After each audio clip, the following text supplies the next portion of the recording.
Hey, everybody, welcome to Rage and Love, where we passionately debate, explore, and review topics about science, religion, history, and current events. Tonight, we're gonna do something a little bit dangerous. And you know what? It's not gonna be juggling chainsaws like Elon Musk. It's gonna be something even worse. We are going to confront the thing that you trust the most, your brain. You know, your brain lies to you constantly. It makes you see faces in clouds, Jesus in toast, your voices in static, and swear that you left your keys right there.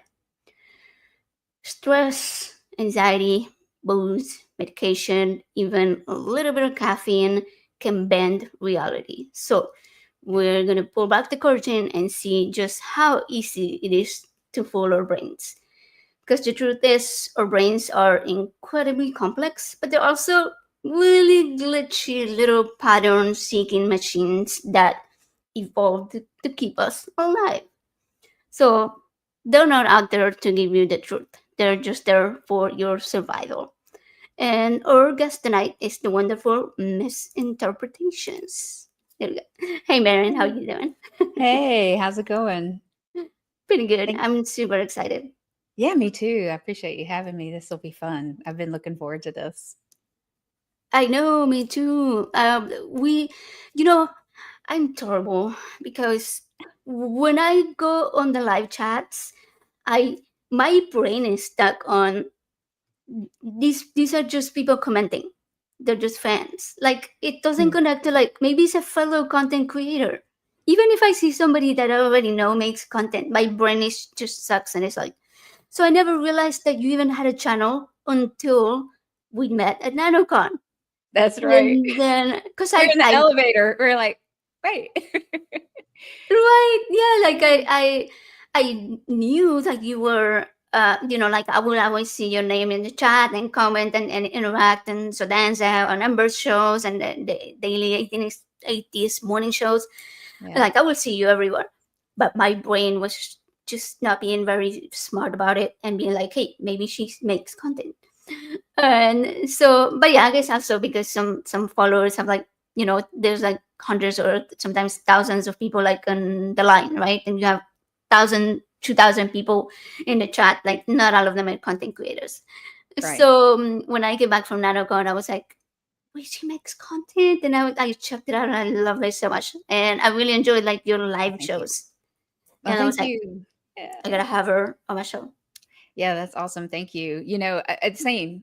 I mean, you're like, "Oh, I'm terrible." You're not terrible. I do the same thing. Well, I don't wanna think I'm terrible, so I'm not I don't think you're Okay, terrible because 'cause I'm like, good, "Wait a good. minute, ways to human. Okay, let me." Yeah, I had to look you up and check you out as well. So, yeah, there's a lot of, amazing creators, I think, in this space, and there's not enough time to watch everything, right? But, it's I been know.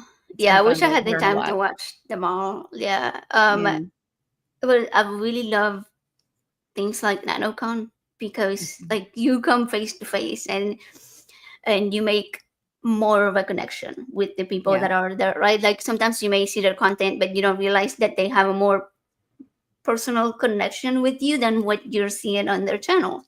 Mhm, Um, mhm.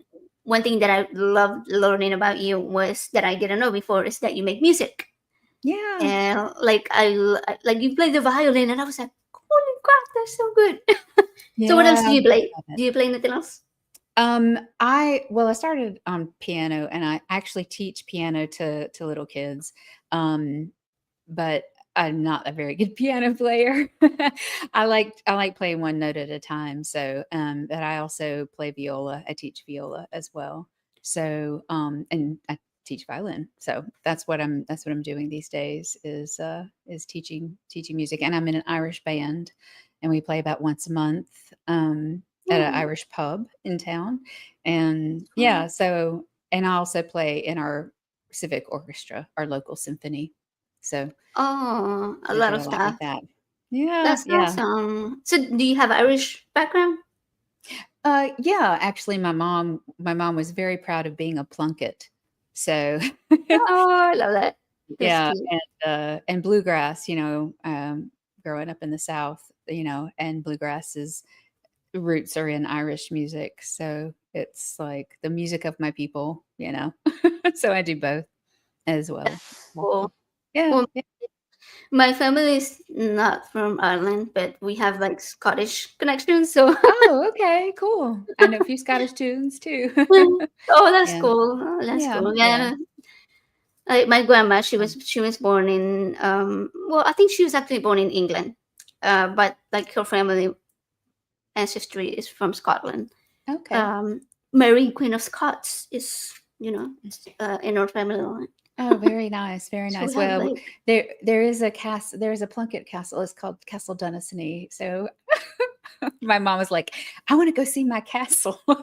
oh She never got to Ireland though. I felt bad that she never got to go. But oh yeah, yeah, she did sad. travel a lot, but yeah, Yeah, that didn't work out.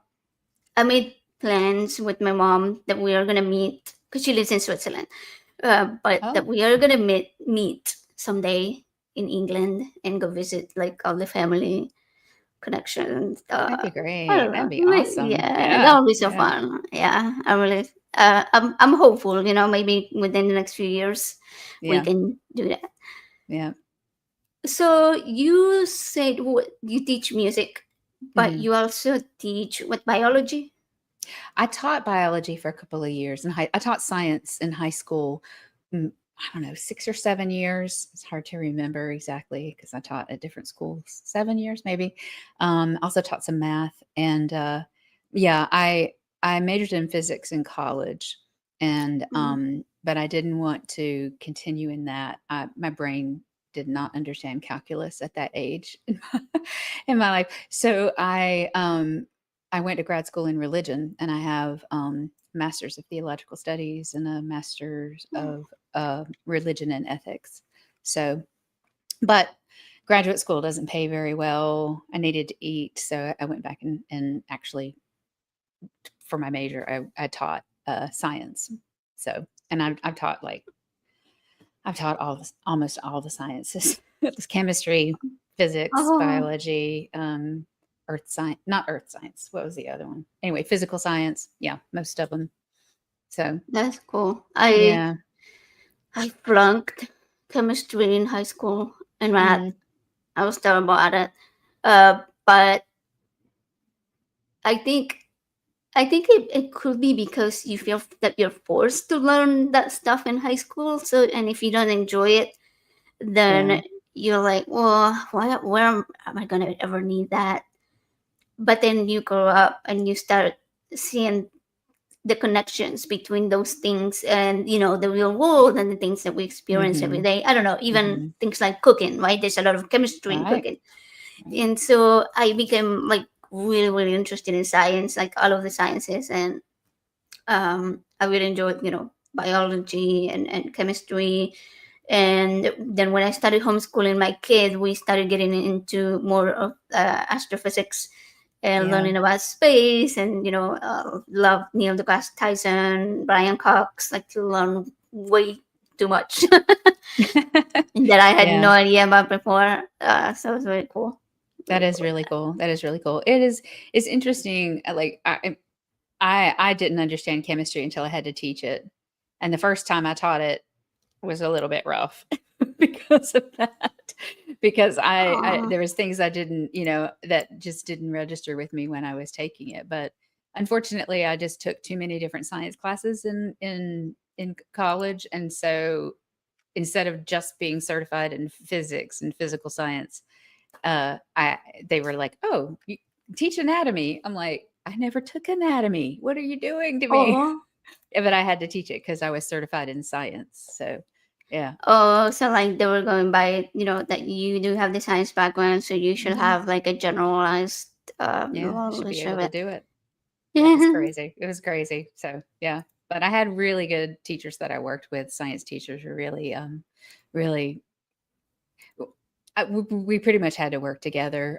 We shared labs and that kind of thing, and I just feel like science teachers are really good about supporting each other. Yeah. So Yeah, Forrest Valkai. He's also a science teacher for high Love school, I think. Forest. Yeah. Right? Oh, he's so amazing. Like I love watching his content and stuff. And I've met him twice in person, and Oh, both cool. times my teenager was with me. And once last year and once this year in Austin. Hmm. And both times you could tell that he's a teacher, and that he's passionate about it. He's not just like those grumpy teachers that do it for the check. Like Yeah. he loves Yeah. it, and Yeah. he has a really good um connection with the kids. Like he knows how to speak to them without making them feel like they're little kids, Right. Right. like yeah. Yeah. He's excellent. I So want to be like him when I grow up. same. I Big always wanted to fan. be that kind of teacher, but it's when you're in the grind of teaching a public school, it's all you can do just to get papers graded and and really try to stick with things. So I always thought I was when retired I would go back and just volunteer at public school and help science teachers with labs and grading and stuff like that because they have way too much to do. They just do. So I haven't done that. Haven't totally retired yet. So that's where. But yeah, they need help. It's hard. Yeah, it is hard. It's hard being a teacher. That's why I prefer to do it online on video. Hmm. Like obviously, I don't have the degrees and credentials to be a teacher, but I like But you're science guiding. You're guiding communication. the education of your child. Yeah. Yeah. Right, right, Yeah. and I really enjoy learning so much. And I don't know, I have a thing for reading studies, and especially with medical stuff. And Yeah. it's like I can read it and understand it, and I probably couldn't repeat like all the wording, but I like my brain translates it into a more simplified version that other people could understand, Yeah. without having to read out of the technical terms. And so I was like, okay, that's something that I can do, Yeah. You're like I really can good at help. that. Yeah. Yeah, like I can try to help people with, because sometimes you don't have the time to like read an entire big biology book about the brain and stuff, right? There's not a lot of people who read those articles for fun, those scientific articles for fun. I mean, unless you are actually, a research scientist or teaching or, so it's yeah, yeah, I get it though. I like to dabble in a little bit of that myself, but yeah, you've done a lot with that, so it's great. Yeah, I think for me it was I kind of had to, because I had a lot of health issues, and we know Mhm. American healthcare is not the best. And despite what they're trying to say, immigrants do not get free healthcare, or have access to any type of government healthcare. Obviously, privatized healthcare is so Mhm. expensive that most immigrants cannot pay for that, because it's like your Absolutely. your whole car payment or your whole mortgage payment. Yeah. And so when I first moved here, I had nothing, but I had so many health issues that had to be dealt with. And so Mhm. we will go to like this little free clinics sometimes every now and then Mhm. and get some help. So I had to like start researching what was going on, and a couple of the health issues that I had, I sort of self-diagnosed, and then I had to Mhm. go to the doctor at the free clinic and be like, "Hey, I think this is it." And then Yeah. they were great about listening, actually. So Yeah. that was a That's good good. thing. And they would test me. I'm like, well, turns out you were right. so Yeah. the Yeah. Yeah, so I yeah, think that's it's amazing. Yeah, it's that is the way to do it, though. You really need to be your own advocate in our health system, because it's especially if you have um, more hidden type of ailments, right? condition. That you can't. Yeah. Yeah, yeah, it's difficult to. Yeah, I have like Yeah. the whole laundry list of them. I got a few myself, so I gotcha. Yeah, it's something. So um, so anyway, so today we are gonna talk about brains, because everybody already knows that I love brains, and I you kind of wish do. everybody had one. But so before we start that, I will give sort of a quick lesson on how the brain works, because it's important to remember, as we have this conversation, and Hmm. also for educational purposes. Um, so our brain is kind of a network, all right, and it contains some 80 something billion neurons. And these neurons can produce a combination of over 100 trillion different connections. And the connections are called synapses. So the synapses transmit electrical and chemical signals between the neurons. And when we are learning something new, or when we repeat the same action over and over and over, like as a career or whatever job you do, or when you're studying, that's why we repeat things so many times when we're teaching kids something, right? Hmm. What happens is the neurons fire together and they strengthen their connections that form these pathways. It's like, one example would be learning to ride a bicycle. If you don't practice it often, you're going to become a little bit clumsy at it and you may fall more often because the skill is weakening, because the connection in your brain has weakened. Um, Myself, I learned sign language when I was in college, but I don't practice it with anybody. So I, I haven't fully lost it, but I have a pretty hard time understanding people that are signing really fast at the same speed that they would have been signing when I first learned it, right? Like, and when I first Hmm. learned it, because I was practicing it, because I was going to the classes, it was a lot easier to get that fluency of the hand movements, the facial expressions, the different sentence structure. And Right. so, because I haven't practiced it in so long, the neural connections, the neural pathways that were made during that time of study are becoming weak. And so I think this is probably where that saying comes from. Practice makes perfect, right? Because it, you know, I don't think it ever becomes perfect. It's Yeah, more you like, we say in, music teaching is practice makes permanent. I love that. Okay, yeah, Yeah, because yeah. that is way better. Because Mhm. like the more you practice, the more the stronger these neural pathways become, and Right. so it's less likely that that skill will wear itself out over time.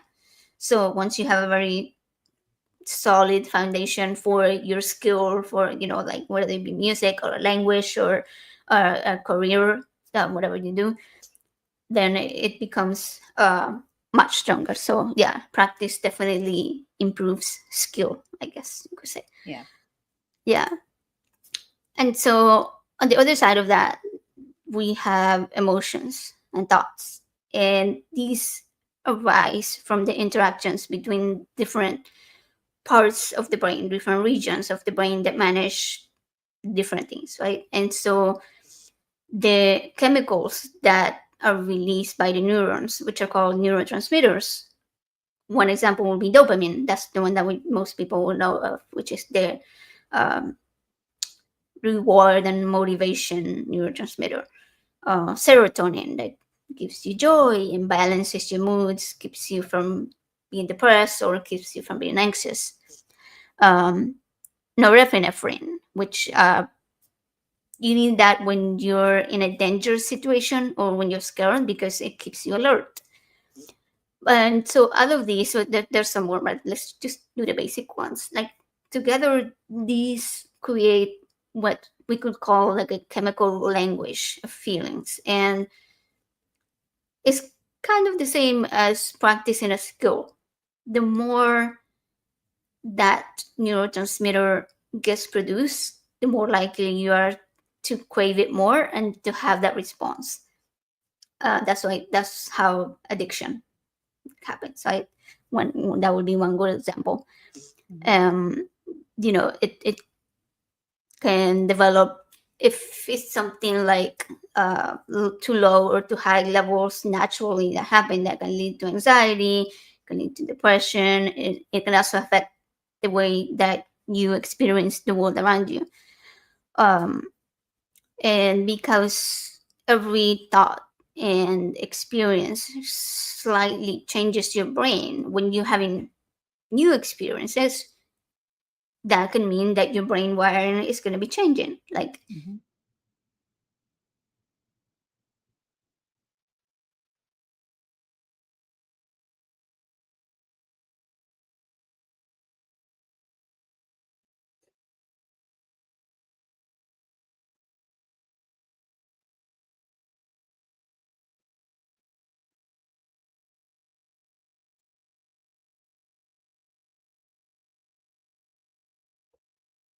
Did I freeze or did AJ freeze?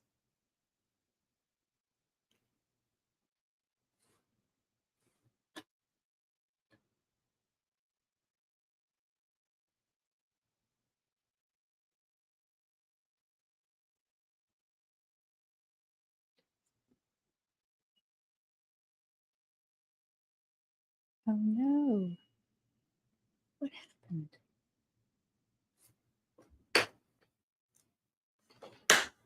Oh,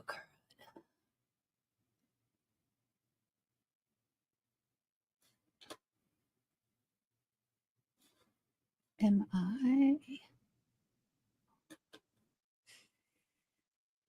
I can't. I guess.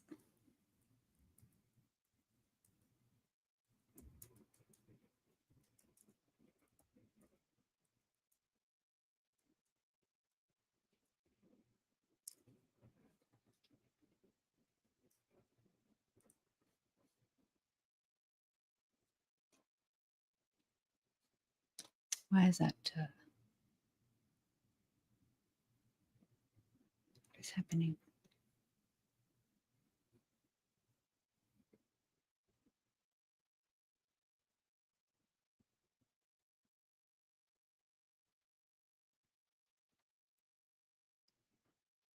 I can't tell if I'm on or not. I guess I am not.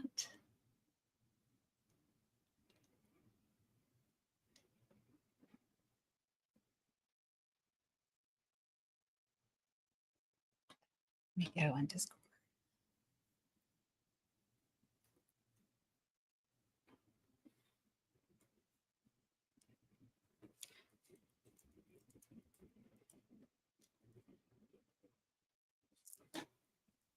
Am I on? Okay, you can see me. I'm just sitting here going, what's going on? What's going on? Okay, AJ's computer restarted. Excellent. Thank you for letting me know because I'm just like, was it me or is it AJ? Okay. Hi. All right. So, oh, here she's back. Here she's okay. I I'm sitting here know. going, am Like, I on? Am I on? I'm glad I didn't pick my nose. That would be not good. as So, he as he Hunter Biden's laptop on the chat, it was Biden's fault. It was all Biden's fault. no. I'm like, what's going on? Oh, Okay. All gosh, righty. I As have I no idea. My computer just did a long beep and then it turned itself off for no reason. So, okay. wow. Oh, wow. Wow. Okay. Here we go. Yeah. Okay. Thank All you. right. I Whew. was looking at the chat, maybe hoping somebody would say something sooner while I'm sitting there going, wonder what's going on. It's okay, I guys. Thank you. no. Yeah, I yeah. was Okay. like, I was hoping it wasn't like permanent because sometimes your computers just like yeah, for whatever reason they just, hey, I don't want to work anymore. Oh, Yeah. it's funny. All right. Thank you guys for being patient with us. Oh gosh, yes, thank you. You were I'm on a so roll sorry, too, man. AJ. You were on a roll. You were like, I'm giving you an A on brain anatomy and function. I know. I was just getting to the good part too. Uh, oh yeah, he said it was me and my anti-fire hard drives. It That's right. was, That's right, yeah. Jay. I mean, we had to blame somebody here, okay? Mhm, mhm. Oh gosh. It was Okay. the they, the big they. That's what Forging Thought said. Yeah. Yeah. So I think hopefully I get this at the last part of what I was saying was that like all of our thinking and our experiences change the way that our brain is wired. And so this means that we can heal, we can learn new things, we can unlearn the things that we shouldn't no, like hate, for example, Mm, mhm, because hate is learned. Hate is learned. Let's face it. And so it doesn't matter what age you are. You have that capacity and that ability to rewire your brain and recreate yourself, basically. So mhm. no more excuses for being an asshole. Hmm. So I don't know how like familiar you are with the brain science a little bit. I've learned a little bit about brain science, a little bit. Okay, so So, what would you say? When I think about the way our brains work, it, as I said in the beginning, I think it's more so for survival than it is for seeking truth. mm, Like, do you think that's accurate to say that our brains evolved for survival I mostly? I 100% agree with that. And I think what I've learned more over the past couple of years is me trying to become a better person and understanding how my brain works and how I can work with it better to like be a better human, right? Um, I I think there's a whole lot that our brain tells us uh, that's just screaming, "You're gonna die."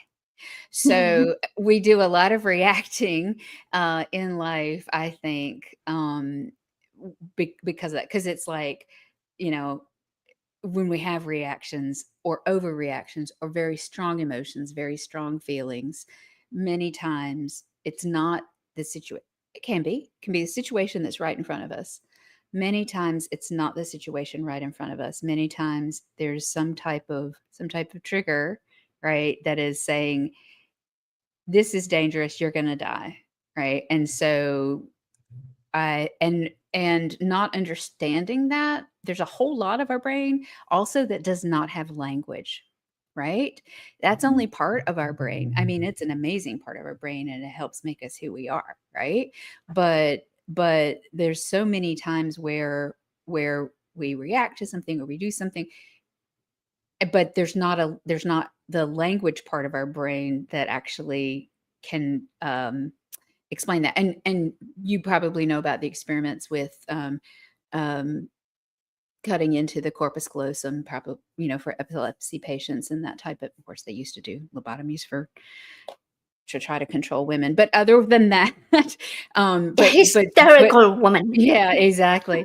But but showing the experiments where they show something to one side of the brain versus the other side of the brain, and the part of the brain that had language, you know, can explain some things, but then the part that doesn't had to kind of figure out, a way to convey the information that is shown to only one side of the brain. I'm being very general.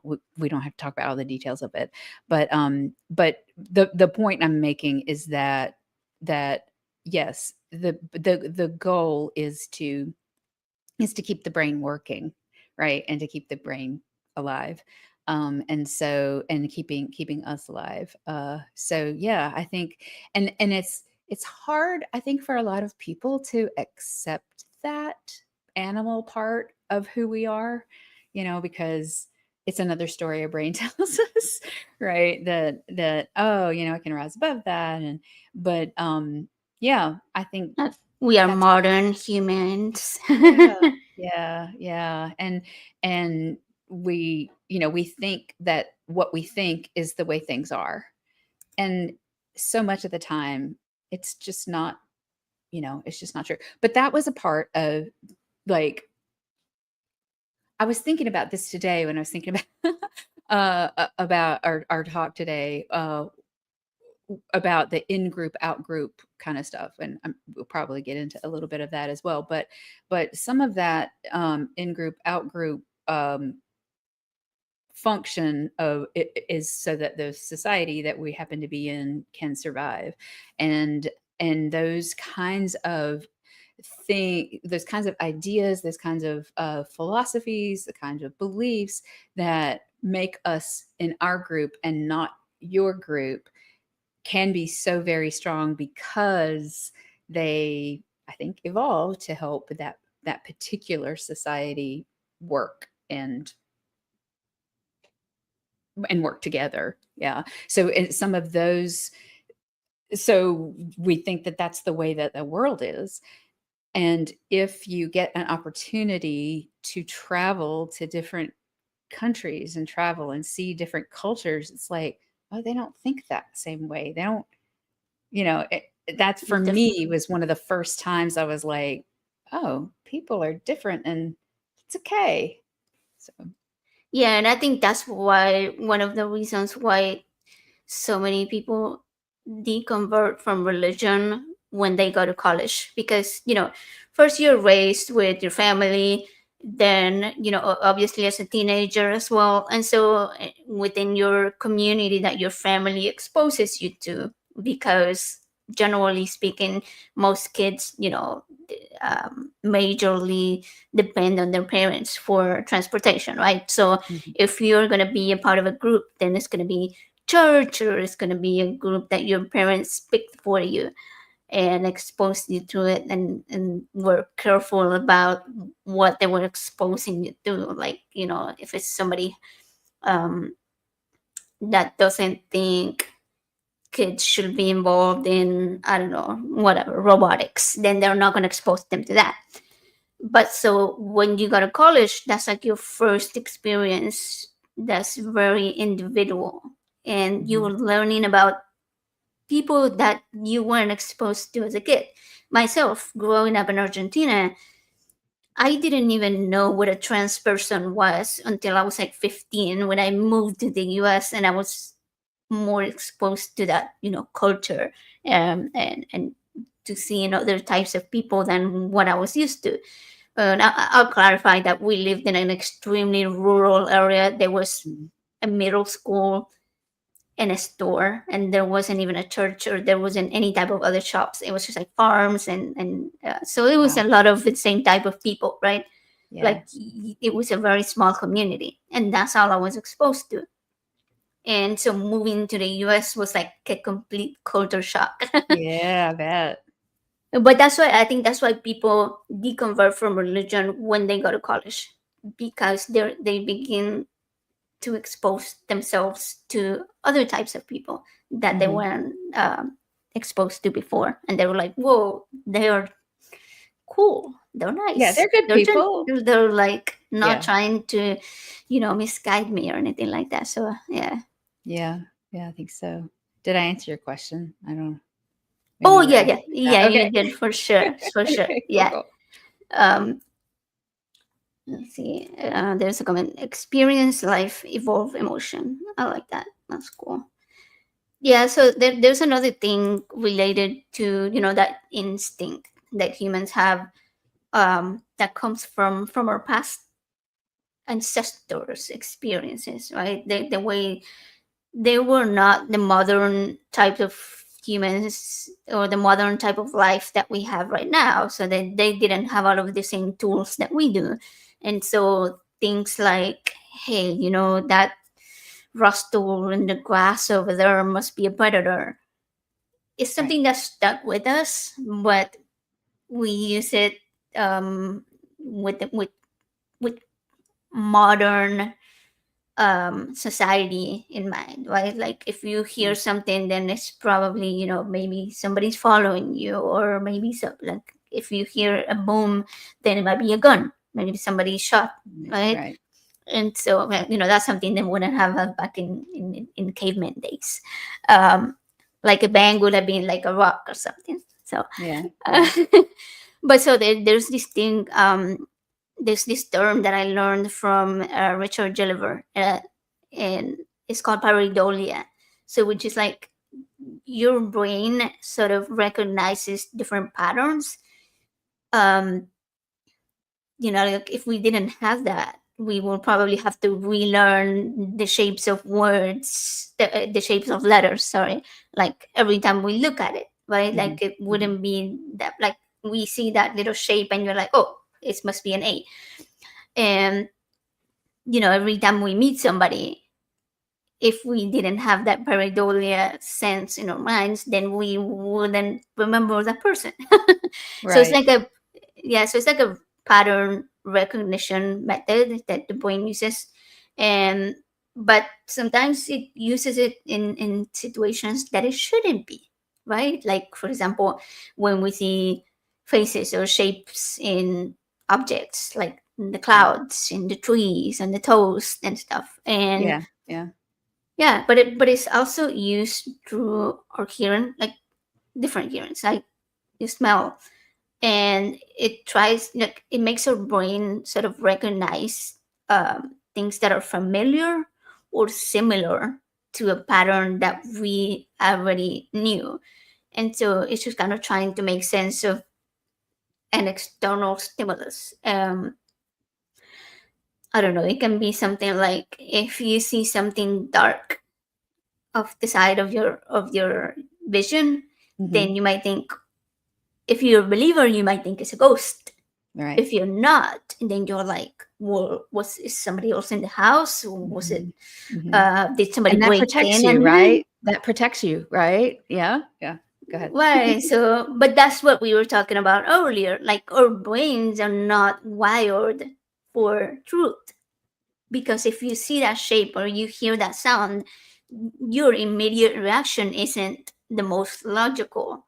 To where, oh, maybe it's a speck of dust, or that just came too close to my vision. You're Hmm. like, it's danger. And so the brains are mostly wired for survival rather than for truth, which is why it's so easy to fool them. So Right. before the show started, we were talking about a book that you read. Oh, right. Um, did you want to talk about that? Because that was really Yeah. interesting. Yeah. I've been reading John Wathy's book, Wathey, and he's got two that I'm almost finished the first one, and I've partway through the second one because I read more than one book at a time. Anyway, the first one's called The Illusion of God's Presence, and the other one is The Phantom God. And I'm going to be debunking myself in a couple of over the next couple of months because um I did a video about synesthesia and spirituality, and like I was proposing that this sense of God's presence like might be like a synesthesia where, okay, so you were talking about the the the pathways in the brain, these synapses Hmm. work together, and you learn something, right? And that and the idea about synesthesia is there are some neuroscientists that think that the infant is like living in a psychedelic world, and the synapses are actually it's a process of pruning synapses, that we don't need these, and so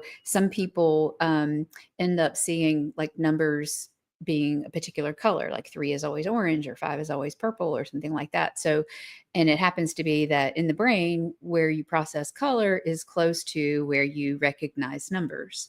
And so it's possible that those synapses never got pruned actually. And a lot of people with different types of synesthesia, they don't even know that they have it. And so they don't really talk about it, but then when somebody mentions something about it, they're like, oh yeah, yeah, I guess. So you can have different tastes with different sounds. I mean, there's just lots of different ways that the sensory system kind of gets um hijacked, not hijacked, but just it's like it's different. So one thing that I when I was learning about it and reading about it for myself, I have a particular spatial synesthesia, spatial time kind of, which I had, and other people may do this and not even know it, but for myself, I have always felt like August was on my right, here, and that the Wow. calendar would go from right to left, which is odd because days of the week go left to right, right. We read everything. But Mhm. August is the beginning of the year and it's in front of me. And then, like, right in front of me is December and January. And then June and July are kind of behind me. So I experience Wow. the months of the year in different places when I'm thinking about them. Is that the, yeah. I That's don't, really interesting because there's this trick that I learned a while back, um, to how to remember different things, right? And so mhm, you basically walk around the house, and different rooms have different words or numbers or whatever you want to remember. And yeah. so because your brain already has mapped the house pretty, strong, like it has a pretty strong map version in your Mhm, brain. mhm. If you add that word, letter, number to that room, then you can somehow in your brain do a walk around through your house, and each one of those will be in that room or whatever. Yeah, So it yeah, helps people like remember patterns and stuff like that. So that yeah, reminds me of that, of like the months exactly. being in different locations. Sort of, that's really cool. That's really interesting. Yeah, yeah, and some people are not really visual. Most people are visual and they can see things in their mind's eye, right? And so if they are able to do that, and if they dream, then those are visual things can be very helpful in learning. So, and adding the spatial part to it, that's a very helpful way of learning stuff too. Like, I was told I learned, I think it was the Anthony Robbins, talking about memory and stuff. I don't know, it was a long time ago, but like I was always losing my keys, and he was like, when you set your keys down, blow up whatever it is, like pretend like it's exploding, and you actually see it, like, okay, I'm blowing up the coffee table, right? And so then you can remember where your keys are, but you have to remember to blow it up. So I don't know, that's not that doesn't always work when you just Well, ADHD, throw your keys around and think, yeah. oh my goodness. So anyway, but so the John Wathy books, basically, he talks about like the anthropological. The first one is like the anthropological understanding of that sense that I was trying to describe, might be like a synesthesia, because there's some people that don't really feel God's presence, but I've really felt like I have felt God's presence, right? So the the first book is more the anthropological reasons why we might have that sense, and then the second book is more the the actual science behind it, the chemicals and the different types of studies. So he's like done a huge amount of research on all of that.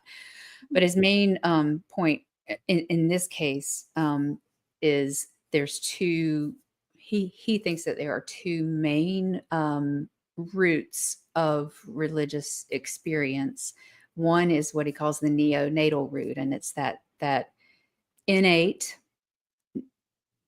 uh, neonatal, like when you're an infant, you you expect there to be a bigger presence out there that can take care of you.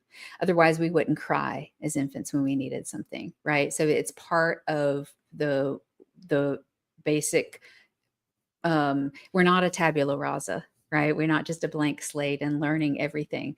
We come into this world expecting to be taken care of, and having a sense of mother, right, or caretaker, and crying is going to like bring that to you, right, bring that caretaker to you, and we need that connection. So that, and there's a lot of different explanations of that, but I have my own personal experience with something like that. I was thinking of the other day, my mother passed away like 5 years ago, and she passed away at home.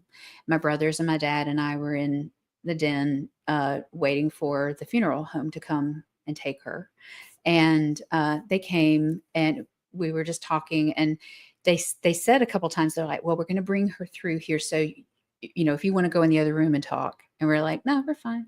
Oh, we're fine. So we were just talking, and um so they put her on the gurney and they wheeled her past us out the door. And as soon as the door shut, we all looked at each other and we were like, "Did you feel that?" Like it was a really palatable feeling that my mom had left the house. Uh, Like she was in the room next to us, but it was like, and I've never had that, feeling, right, of her being there again. But it was just like, and if so and it was actually my mom, right? So having that sense of, oh, my mom is in the house, she's here somewhere, right? And then her being gone, she's out the door. That was a really, I can't explain it, right? I mean, she had already passed away. It was not like she was actually, right. So anyway, that was the that was the but it's a description of that kind of feeling.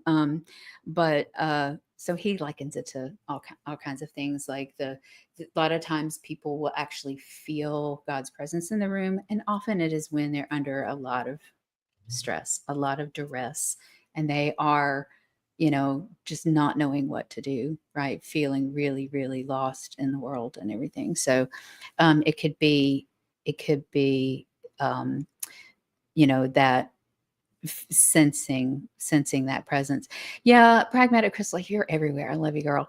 It could have been the realization, yeah, that she was never going to be there again. Yeah, that true. But I'm telling you, it was a physical feeling. It was like it was a physical type of. It seemed to me like my brain was express feeling it that way, and my brothers were the same. And I mean, you can test this a little bit for yourself. Like like you're standing in line at the grocery store and somebody's standing behind you. You can kind of tell, if they're there, and and you're like, "Oh, okay." And then you can turn around and they're not there. And it's like, wait a minute, I really thought yeah. they were still there, but they went off and, went to another line or something. Um, it may happen with you that way too, but it's just a different sense, even in your own home. Like, when you know somebody else is in the house and then you know that they leave. I don't know. It may just be me, but but I do think that there's something to that. And then his John Wathy's description is more like the social root of religion is the like more the rules and the structure and the to dos and the to don'ts and what makes you part of the in group and what makes you part of the out group. Um, and and his point is that it's his idea that may be the reason why our perception of God is like the loving, caring, giving, there to care for you, parent. And then there's also that same God can also be wrathful and, um, Vengeful. yeah, vengeful. And if you're not in line, then, if you're not in, sta- you know, you're not in line, you're out. And the worst thing to do to a human is exile. I really, really believe that, because in our core, as we grew up through all of the ages, not being part of the society is a death sentence. So that's why I feel like there's a lot that our brain says you're gonna die. But yeah, it's that sense of danger. And I think what you just mentioned about kids seeing God as the caretaker. Well, not necessarily God. Like they first see their parents as the caretaker, and I think the parents see God as their caretaker, and so they expect that when the child grows into an adult, then they will, God will protect them, and whereas the parent loses that ability a little bit. So it may Hmm. be like a thing of comfort as well, for both the Hmm. parent and the child, which is a necessary thing that all humans crave, that comfort. Uh, Absolutely, of absolutely. And when you have um things that you just can't understand, right? In a way, it puts you into not necessarily this, right? But it can put the brain into a more infantile state, right? Of like, just because there's so much as an infant, as a young thing, that we don't understand. And and so it just, to me, I mean, I haven't gotten through all of the books yet, but it makes a lot of sense to me. It makes a lot of sense to me. And it also gives me a lot of compassion for believers, right? That, because I was one just about a year ago, I'm not very far away from like, yeah, this doesn't really make sense to me anymore. I made it make sense for a long time, but that it just makes a lot of sense. And some people, they're apologists that will talk about, the God-shaped hole in your heart, right? And that only Yeah. God can fill that. And that language makes a lot of sense. It makes a lot of sense, um, in the way that we have survived, right? It's part of our survival mechanism. So, Yeah, because we are social creatures and we need that ability to be connected with others. And I think mhm, God, God, like a God belief sort of provides that for some people. Because we're mhm, like, okay, we all believe in the same mhm, deity. Yeah, so right. but that's another part of it. We were talking earlier as well before the show about this field of science called neurotheology, where they're doing studies to see how to recreate the feeling that somebody gets when they experience God, when they experience any visions of or prophecies or other supernatural emotions. I don't know if I should call it supernatural emotions. Maybe well, Senses, maybe, or yeah, experiences. sensations. Yeah, like Mhm, when like what you had, right? It mhm. it feels very physical to you Yes. because you feel that you have some sort of connection with with your mother. um I had a sort of supernatural experience when my father-in-law passed away.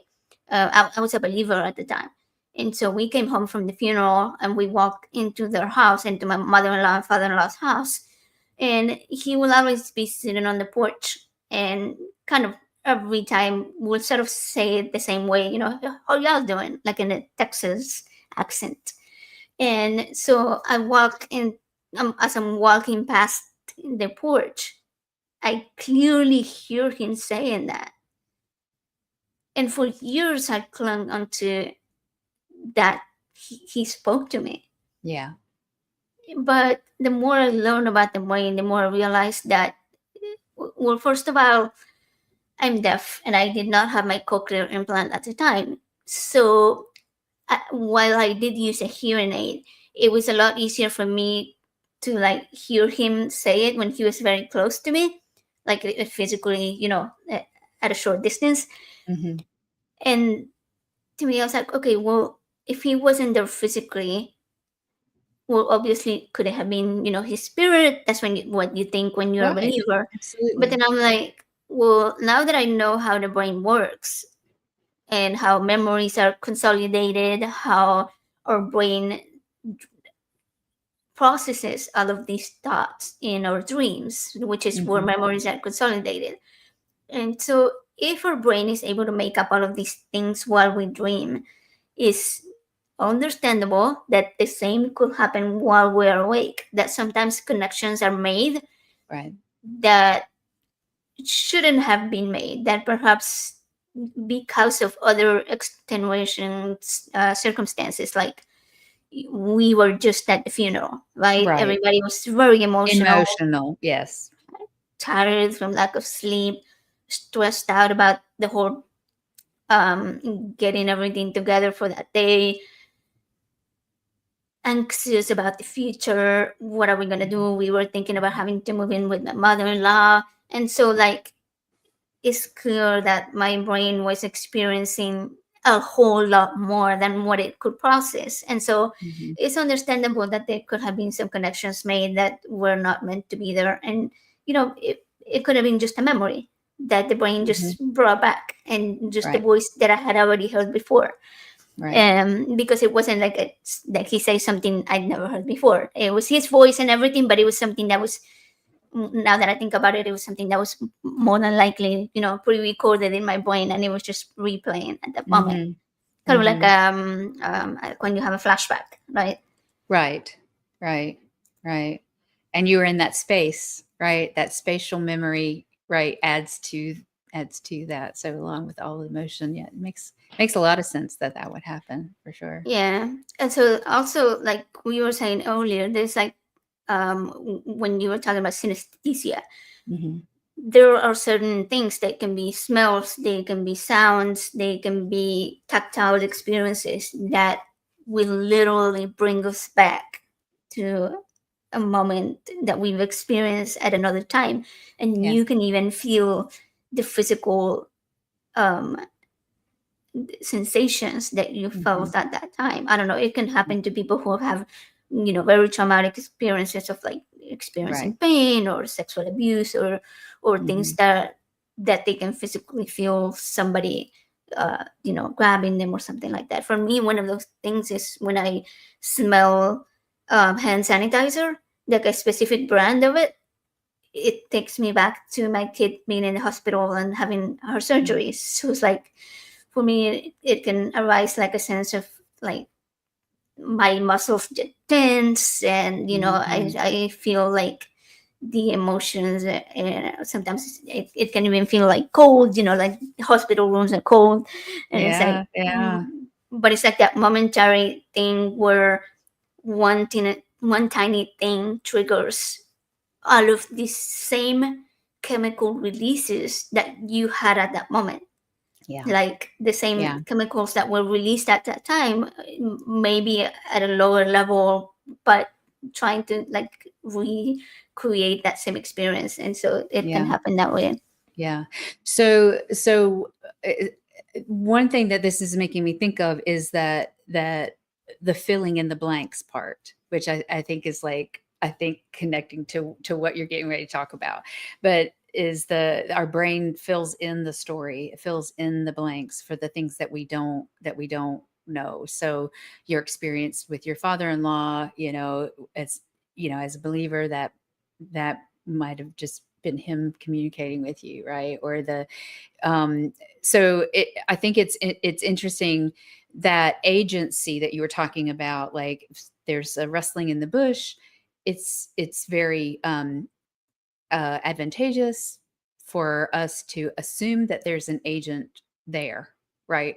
Uh, because if there is and it's dangerous, then we can skedaddle, right? And but if it's less advantageous for anybody, it just happened today. My dog saw outside. It was a cushion for a chair, and it was moving in the wind, and he was barking at it, right? Because even the dog knows what's supposed to be animated and what is not, right? Right. It's like, why, like barking at that, it's like that is not, that's something's moving that, right? And so he was barking at whatever could have been moving it. So infants have that sense too of what's animate and what's not, like what's human or what's animal and what isn't. um and it is an evolutionary advantage for us to have that, Have right? that, To yeah, be for able to sure. know the difference. Yeah. Yeah. But the stories that we tell in explaining what something could be, especially something that's tied to very high emotion, if we don't know what it is, human brains don't really like that. They don't like to not know. And so many times we fill in the blanks. We fill in the and we do it with agency as well. It's like that I'm thinking that you're thinking that this is not a good idea, right? Even without having a conversation about it or something. You know what I'm saying? So we Yeah. we were able to to sense, and there's the empathy part, right? We are able to sense what somebody else might be thinking because we have a relationship with them and we know. But then a lot of times we can make assumptions, right? And they aren't the right things, but it's the story that our brain fills in the gaps with. So Yeah, and speaking of danger, things like adrenaline, right, which was released in the brain, and then cortisol can change, like the higher levels of it can Mhm. change how we see, how we hear, and how we even remember things. Because Mhm.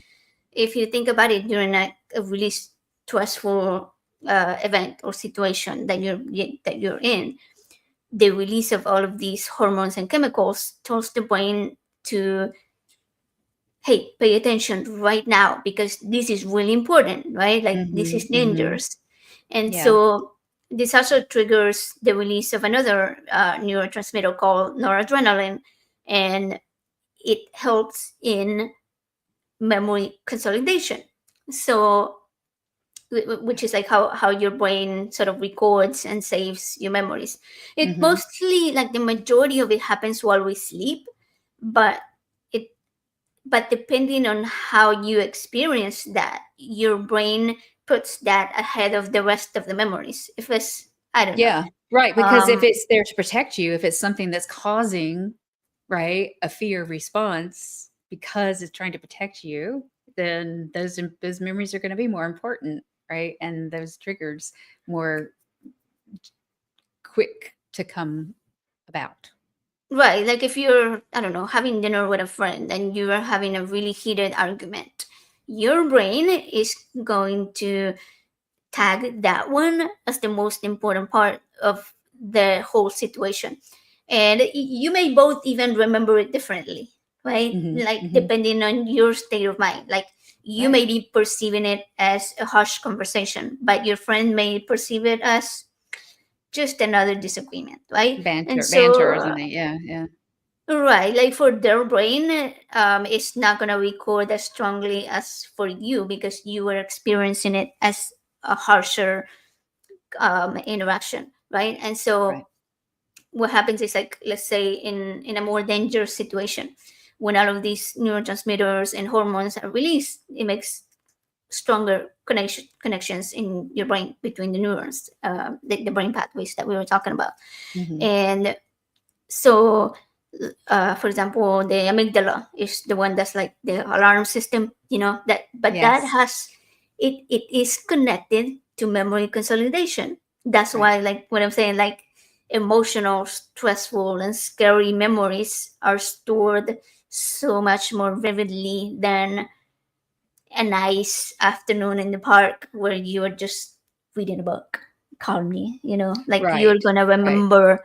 Yeah, like unfortunately for us, it means that traumatic experiences are recorded with so much more vividness and Right. viv- okay, I'm sorry, I just made up a random word. um I don't even know if that's a word, like What did you say? vividly, I say vividness. Maybe Vividness. vividly. I don't know, I'm from the South, we make up words all the time, so I think I meant to say vividly, like okay. we remember them more vividly. Yeah, there you Mhm. go. Yeah. Yeah. Yeah, that's, the the thing that I keep thinking about in this conversation that we're having is that the just like the truth, like our brains don't always, right, tell us the truth. They also don't tell time that well, I think. And so, like, something that happened to you decades ago, oh, vividness is a word. See, Oh, you got it. No worries. thank Thank you. you. I appreciate it. I wish um, were. but yeah, so like when we talk about these traumatic experiences and these very strong feelings and memories associated with that, it can take you right back to being that age where something, that particular thing happened, right? And so like the i think I think the brain just doesn't really necessarily always understand time, and That's true. especially in this system that it's using to protect us from something um, dangerous, or what it perceives to be as danger, because it doesn't matter.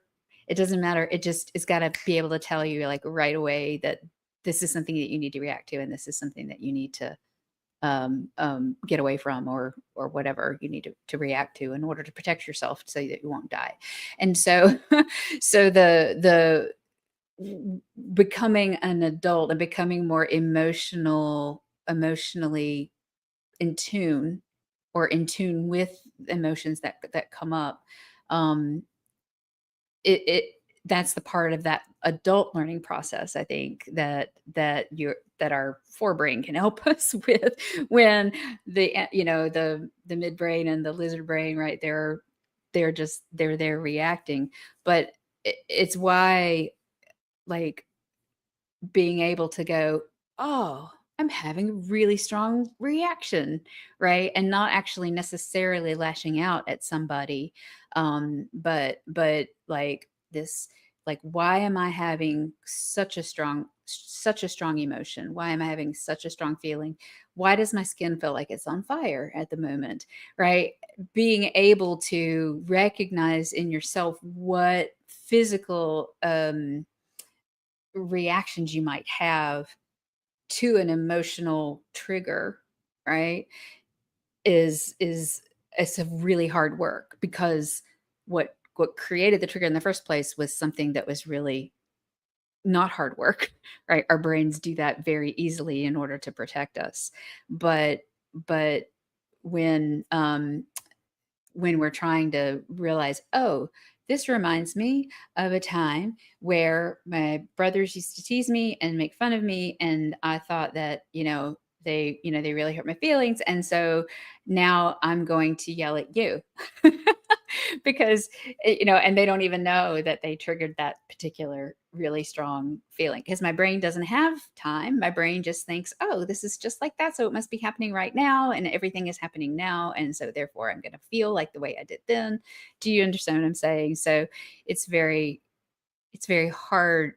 We have neuroplasticity, which is what you were talking about before. We can Mhm. make new synapses, we can make new ways to understand particular memories and deal with trauma. There's a lot of ways to do that, but it is work, right, to undo some of that. It is because, like we also mentioned earlier, when you repeat an action, or when an action is repeated on you, as is the case of, let's say, childhood abuse, then Hmm. that neural pathway connection is a lot stronger, and so it's a lot harder to weaken it and remake new connections, and it's a lot of work. It can be a whole Yeah, lot of work. yeah. So there was a comment. I'm so sorry, Fortune. That says, I lost my daughter on July 10th, 2011 at 6:51 a.m. and it legitimately feels like it happened this morning, every morning. That's hard. I'm I'm so so sorry about sorry. that. Um, Yeah, yeah. and And yeah, that is what we were just talking about a moment ago, right? hmm, When things that are so incredibly emotional, and that releases all of these brain chemicals that make it an even more vivid memory, then hmm, hmm, you're going to continue reliving that over and over again, yeah, because, like, it may be just a small thing that triggers you, which could be literally just waking up and being hmm, like, well, she's no longer here, and that will right. trigger all the whole set of emotions again. So Yeah, it's yeah. I I'm mean, so that kind of, sorry. yeah, unfortunately, that kind of grief is just, um I mean, grief, I don't think it ever ends. It may change It's shapes, very a but it's, very weird thing on the planet, grief. It's a yeah, very weird thing. It really is. Yeah, it definitely has no time. It definitely has no time. for sure, Yeah. for sure. Yeah. Yeah. So, we were talking about a moment ago about how all of these things keep us safe and help with Mhm. survival. And one thing that can make us misinterpretations now, like misinterpret uh, a situation, can be anxiety and panic. I Mhm. used to suffer panic attacks uh, years ago, Mm. Mhm. way better now. But, like, it can make you completely misunderstand things that somebody else is telling you.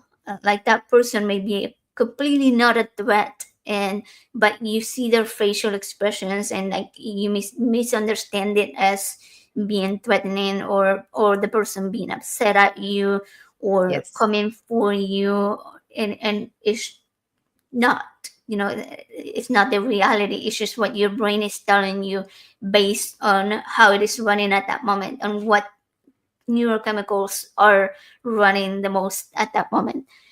Yeah. um yeah, it's really hard. And speaking of that, like we've talked about a couple of different ways that our brain can be easily fooled and how we can how it can change the way we experience the world. And I think that one of the most clear ones is drugs and alcohol. Like Mm. you have things like stimulants that block when two neurons are when one neuron is releasing the neurotransmitters to go to the other one. After the other one uses it up, then it comes back and it gets re-uptaken by the original one that sent it out. And Hmm. so what stimulants do is they block all of Yeah. those neurochemicals from going back. And Hmm. so it's like constantly allowing it to re-enter the first one because it's just like, well, it's not going back, so then it's got to go the other way.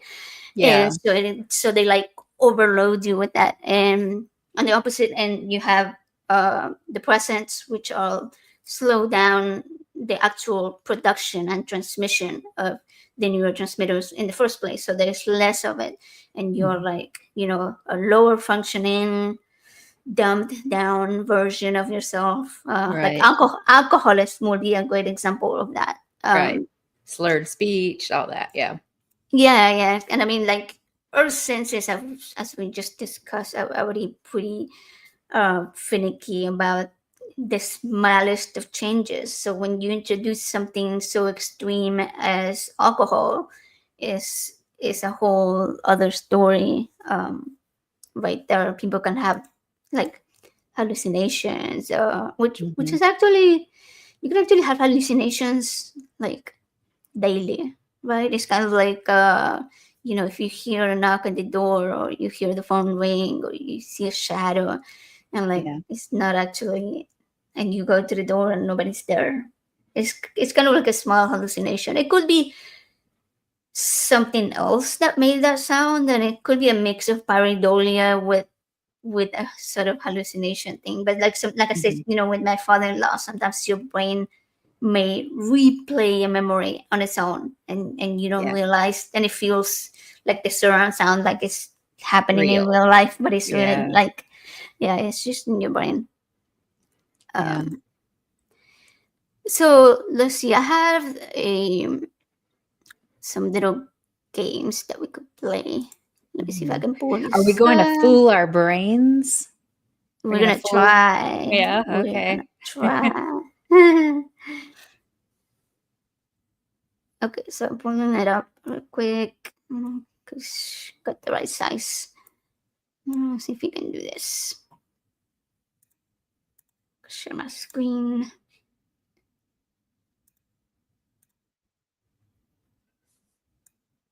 Okay. Cool. So this first one is Mm. like you're supposed to stare at it and look at each of the circles. And what do you notice something when you're looking at different ones? Um, yes. Well, first of all, it's moving. It's pretty much moving. Uh, Right? Yeah, I can see and then that.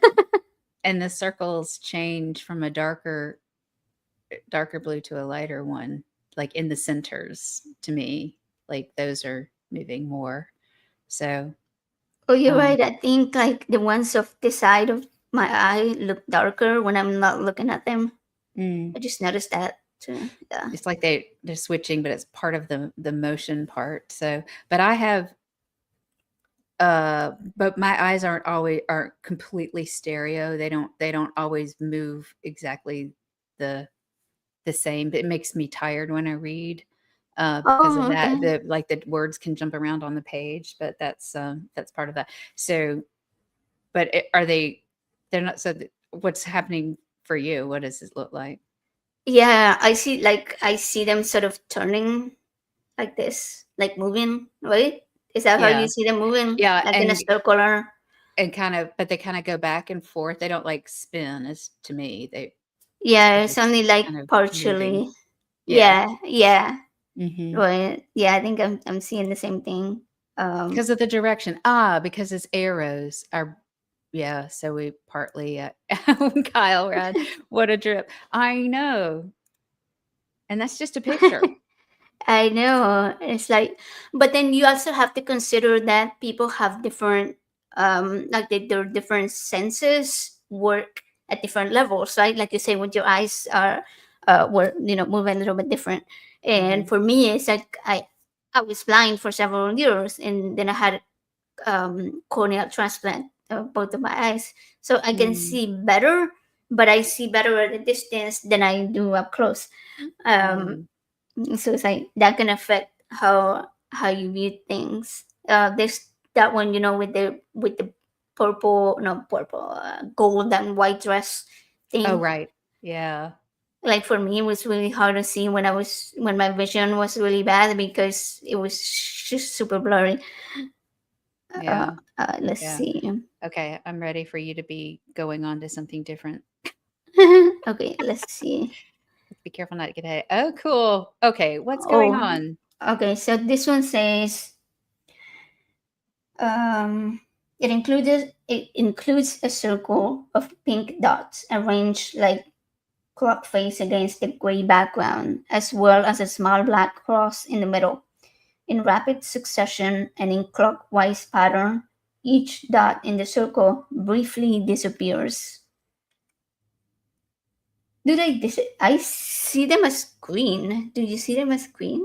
Oh, no, I see them as like, a light magenta. You see them as green? Look like I the one see. that disappears. Do you see the one moving like I this? mean, I see them, like but what I'm wondering is, like, why they're actually disappearing, moving around. I mean, like, Yeah, I think there's only one that disappears at a time. Kyle Rad sees them And as green too. He sees lime green. but so when I look away from it, it looks like the background color. It looks gray. But then when I look straight at the one that's disappearing, it looks green. That's Oh, weird. interesting. That's not happening to me. I just see the gray. I just see the background color. It disappears completely. Oh wow, okay. Right. Oh, focus on That's the black cross. interesting. Okay. Meg says to focus on the black cross. Okay, let's see. Oh, and that now I see the green. Oh, oh, Okay. Yeah, when I look at the oh. wow, I s okay. Yeah, That so if you looks it looks like a very different green than when I look straight at it though. So it's and like two now different types of greens. and sometimes it's just the green thing going around, and I don't even see the pink at all. Like, if I just Wow. really stare at the black cross long enough, the the pink completely goes away, and it's just a green ball going around the black cross, like, right now. Yeah, Okay, and then it comes back. for Oh, I've me, never seen that one before. when I look at the cross, the pink doesn't. Oh, okay. The more I look at it, the more it disappears. The Mhm, pink. mhm. Yep, yep. Wow. Wow. Okay. Yeah, I it's mean, just like like the green ball is erasing the pink completely, and then it flashes back again. I know because I wasn't looking at it straight for so long, but when I look at it for more than a few seconds, like the pink completely disappears. Exactly, Wow. same. Okay, so your Nightbot is, like, super crazy, like, you're not allowed to put any emojis in your Oh gosh. So sorry, yeah, yeah, yeah. Kyle. Bad Nightbot. I Bad. know, bad, bad. This is hysterical. Okay, alrighty. Oh, you got more? Yeah, Nightbot's being a Karen. Oh. I know. Nightbot's That's just funny. okay. So Oh, I've yeah. seen this one before. All right. So it says viewed as is. The whole left half of the rectangle appears lighter than the right, but If you cover the center of the image with your hand, you can see that the rectangles are the same color apart from the gradient in the center. So, Ah, like, put your hand in front of your eyes. Oh, it is. So, by covering the darker and lighter in the middle, mm-hmm. and then, like, the left and right are exactly the same color, Yeah. which before that it looked darker on the right side. Mm-hmm. Yep. Okay, that's interesting. Yep. Okay, let's see next. Oh, there's the dress one. So, okay, Oh, all let's right, see. people. What do y'all see? You tell us in the So comment what color you think the dress is. so it was gold and white or black and blue. What do you see? I'm seeing. I've seen it more than one way, but I see it as gold and white right now. Okay, same. Yeah, me too. I'm wondering what the chat sees on this one Yeah. because, yeah, I mean, I've seen this one so many times, and I always see it as gold and Do you? white. I don't think I've ever seen it as anything else. So I'm wondering if anybody else sees different. Yeah. Um, I think uh, the first time I saw it as black and blue. like a dark blue, or well, I guess It's it like would be a like a lighter blue, it's right? like a dark cyan. I see an ugly dress. Is it? It is Yeah. pretty ugly. It looks so itchy, right? Like it looks Yeah. like you will be scratching yourself all over. Yeah. Yeah. Tan and white. Kyle Yeah. said tan and white. Hmm. Ekis said blue and black. Yeah. And Fortune Thoughts said black and Oh. blue. Oh, put up Meg's. Meg said I used to see it as white and gold, but someone told me it's blue and black, and that's all I can ever see now. Yeah. And my husband says blue. So, Meg is my daughter, by the way. oh, Hey. awesome! Hey. Hello, Yeah. cool. So it says, um, so this is the optical illusion. The brain, so in is a this optical illusion has been attributed to color constancy, a phenomenon in which the brain makes inferences and adjustments to consistently see objects as the same color under different lighting conditions. People whose brains interpreted the dress as being photographed in daylight or in the shadows saw the garment as white and gold. Hmm. People whose brains interpreted it as being lit by artificial light saw a blue and black dress, studies suggested. Mm.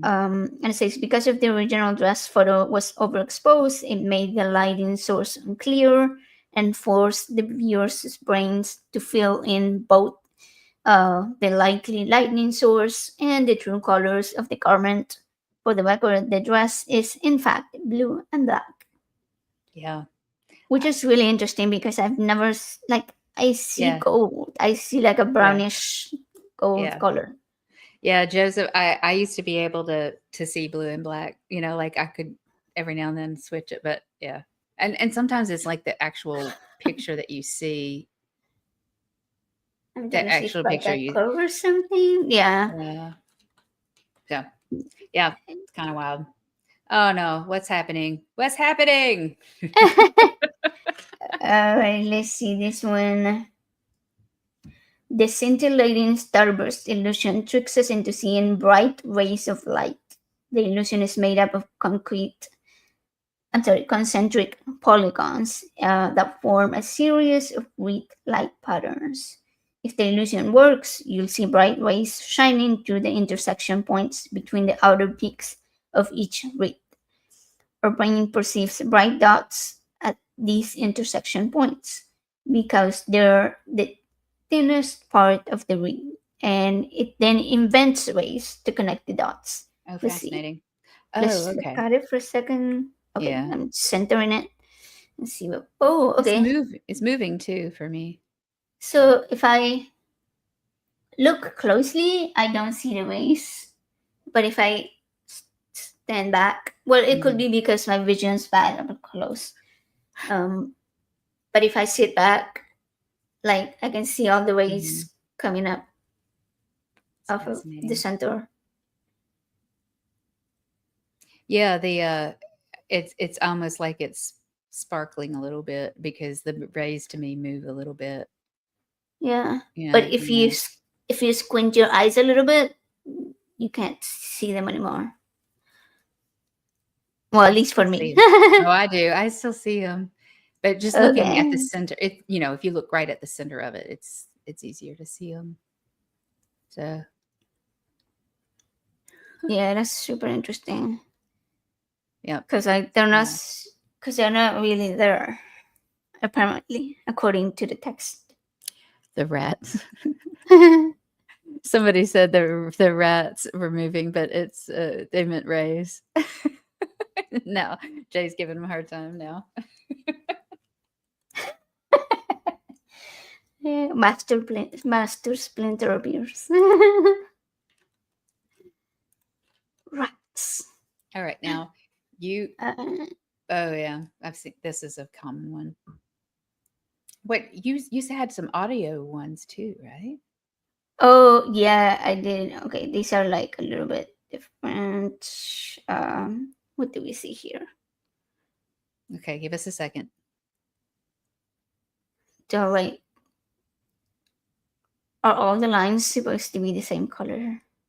I think that it's supposed maybe it's supposed to make it really. Oh, some of the spheres seem to be above the lines and some seem to be below, maybe? Yeah, they're like sort of in between the lines. Let's see what the text says. Confetti spheres is an illusionary image that dupes the human brain into seeing different colored spheres that are in fact all the same shade of beige. What? What? The Wait, are spheres are they all the same all? color?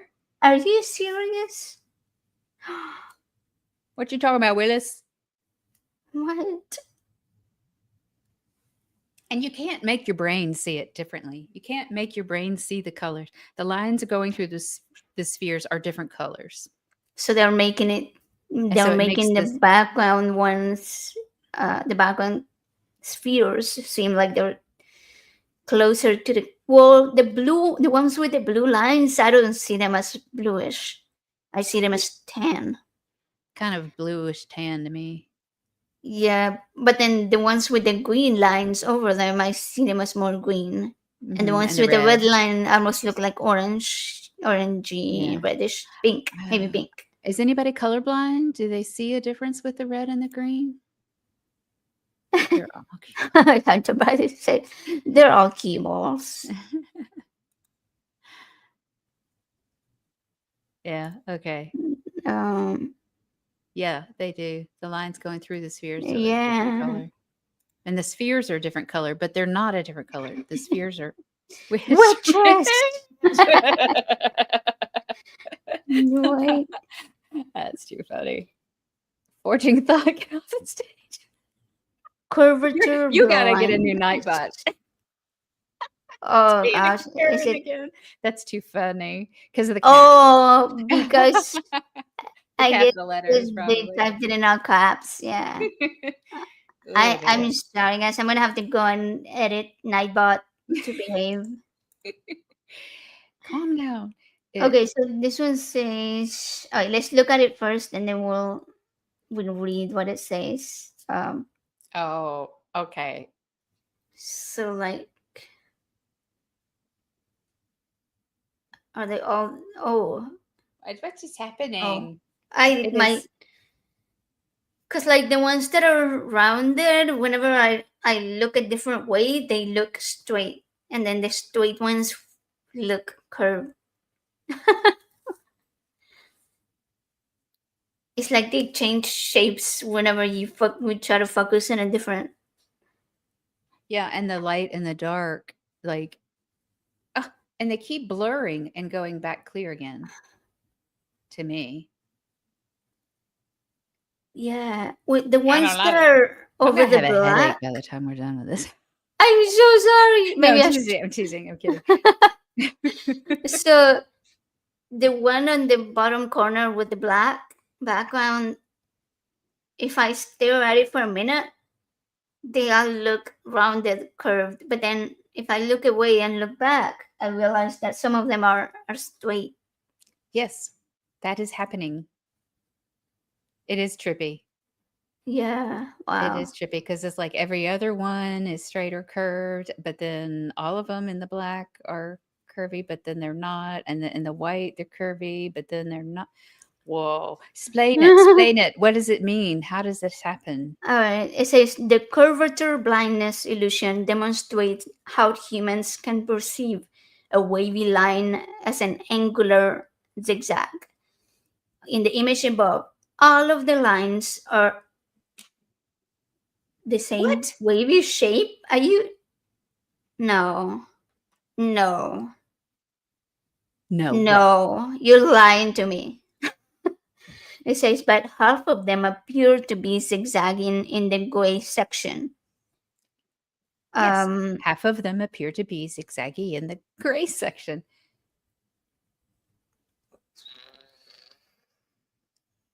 The brain has a separate mechanism for identifying curved and angular shapes, and the perception of the angles may take priority when they compete in the curvature blindness illusion. wow. Oh, Joseph's asking if you can zoom in on the zigzagging. Can you Um, see it goes zoom blurry? in. Is it Maybe. is it going blurry and then clear again for anybody? Because that or Oh, is that just my sorry. contact lenses? It's trying to change the. Okay. I mean, that's probably as far as I can zoom in. This is very weird. This is Yeah. why do it do that? Behave, brain. Yeah. Even if you really all That I is see is an very empty wine rack. You're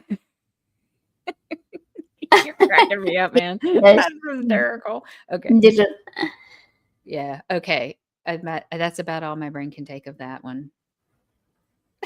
That's just like my eyes My brain brain holes. holes, Chris. Okay, Yeah. Whoa. okay, all right. Let me unzoom this so we can go back Wow. to the right shape. Okay. I mean, I think everybody's seen this one, the duck or the rabbit. Mhm. It took me it always takes me a long time to see the rabbit. There we go. I see them both. I saw Yeah. the rabbit first, but Mm, then when I say duck, I was like, oh, okay, I see the duck. Because yeah. the rabbit is kind of like looking up a little bit, and then with Yeah, the it's like ears going to the yeah. back, like Mhm. straight backwards. Yeah. It's a crocodile. it's a Woo. coco. It's a My coco eyes are duck, still recovering from the other right? other Yeah. one.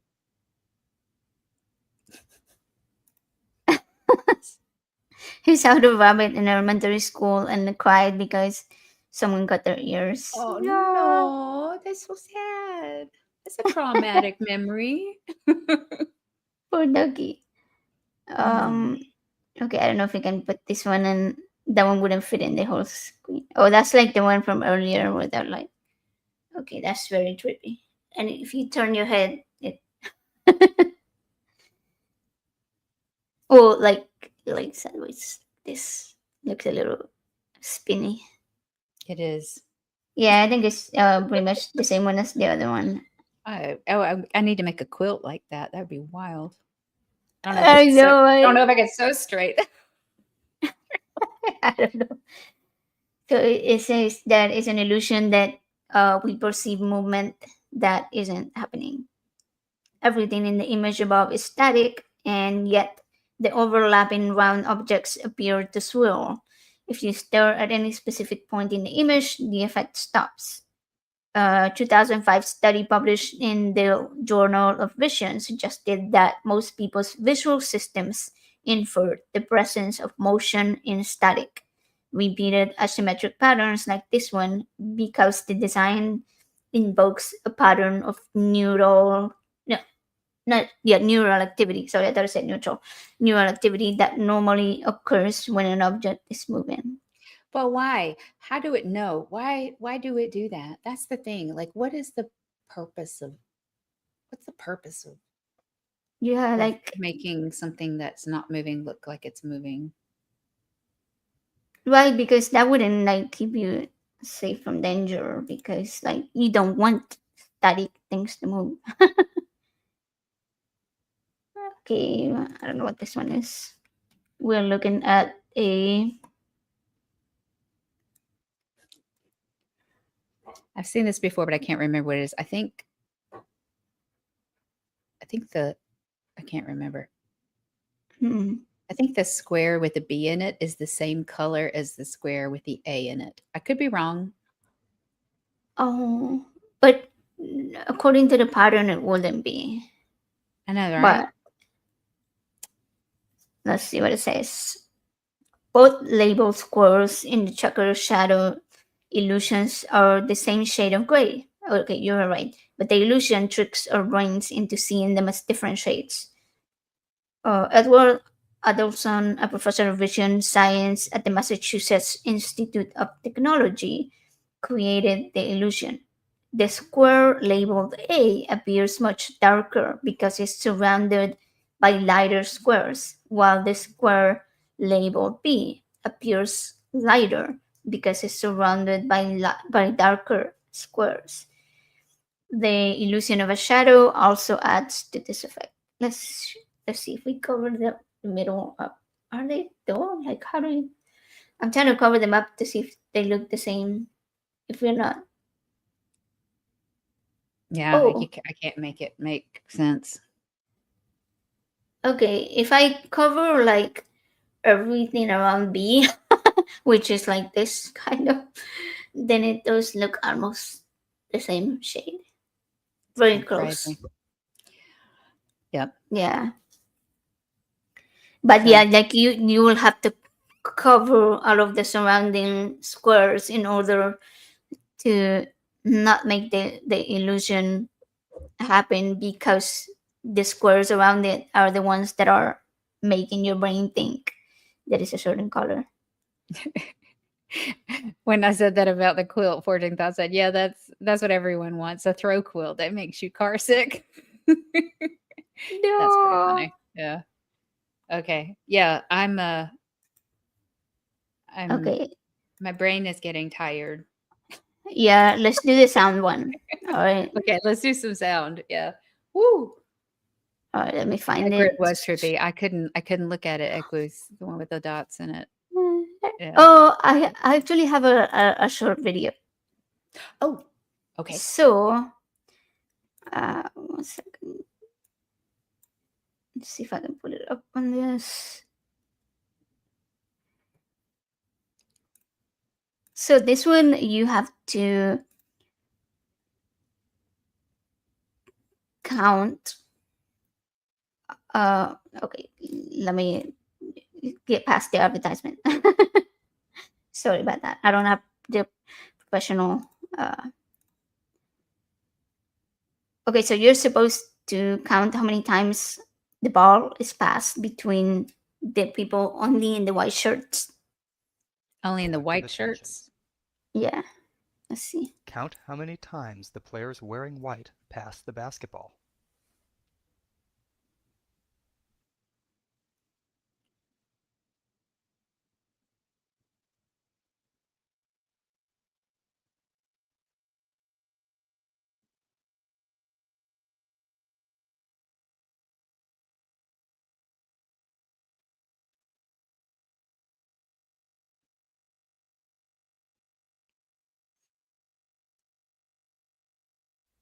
How many? Okay, so how many passes did you count? I've seen this one before. I can't talk about it. I counted 14. Okay. Let's see how many What about you, chat? people What did you? in the chat. How many times? Let's see. I lost. I lost count at like 8. 14. Good. So Joseph said 14. I also counted 14 too. Chris said 11. Let's see. Did you have a number? Me, Yeah. I said 8 because I got distracted. Oh, okay. Let's see. 12. Oh! 14 plus the gorilla. I mean, How many like passes did you count? You got it. The Have correct you answer seen it before, is man? 15 passes. 15. I had it. No. But did you see the gorilla?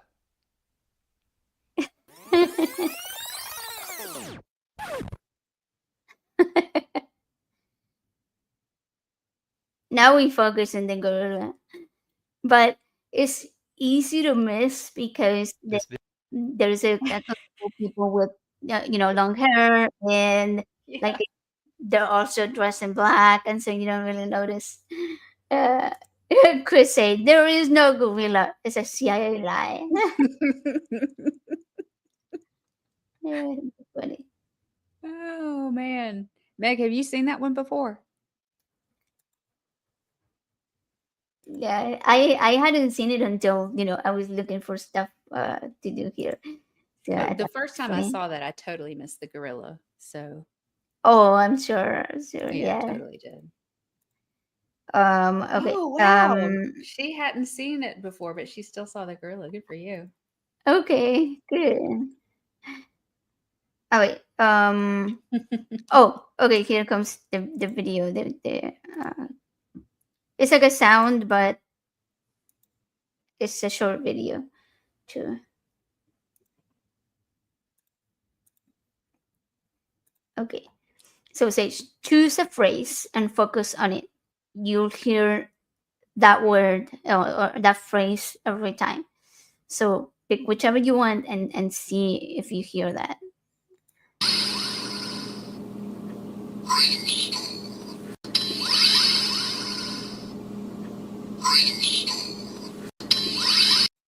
Oh, keep going. I want to see if I hear the other one.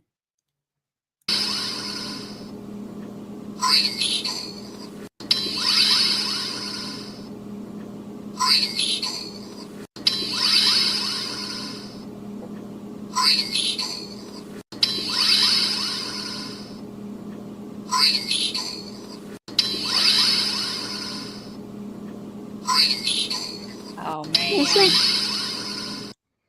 do you think it's actually saying two different things? Because so when I first heard it, I focused on brainstorm, Mm-hmm. but then even when I tried focusing on green needle, I couldn't hear green needle. But now, at first I focused on brainstorm again, but then at one point I focused on green needle and I actually did hear it, whereas before I wasn't. Echo said I picked brain needle, and that's what I heard. Brain needle. Okay, smart, That's awesome. smart. Grain evil. Yeah. Okay. How can storm sound like needle? I know. At one point I did hear it say needle. That's I heard crazy. it say both. I did. I went back and forth a couple times. That is Yeah. crazy. That is crazy. Yeah, I don't know what's happening. Ooh, what happens when you close your eyes? All right, let's try it with the eyes closed. Here we go.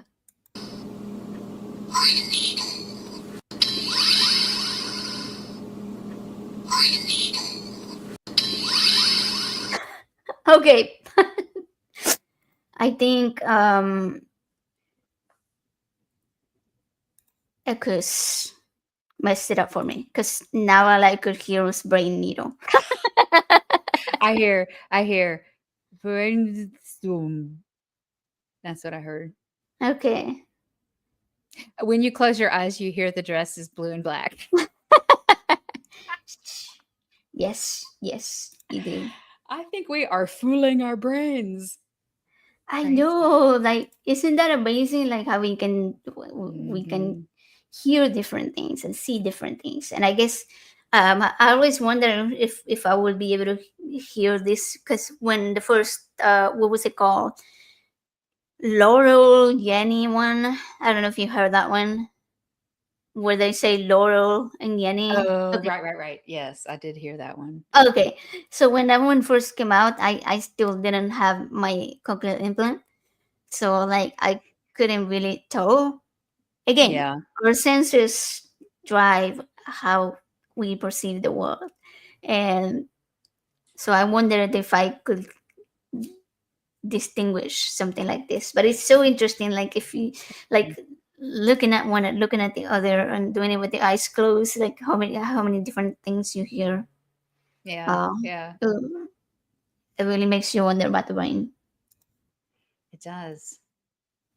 Okay, I'm gonna pull up real quick my other upcoming shows just to put it out there so people know what's coming up. Um, so next week, which is Tuesday, I'm gonna have Felicia, who I met, sort of met. I mean, like in the chat on Free Thinker Fireside a couple of weeks ago, and she was so freaking smart that I was like, I gotta have her on my show to talk about whatever comes up. And she seemed interested in talking about ADHD because she has ADHD, and is very into science, technology. So we are. I called it tangents because we are gonna go all over the place. Yeah. And so on the 21st, October 21st, Eli is going to be on, and we're going to be talking about space and the cosmos, and probably covering a lot of stuff of astrophysics.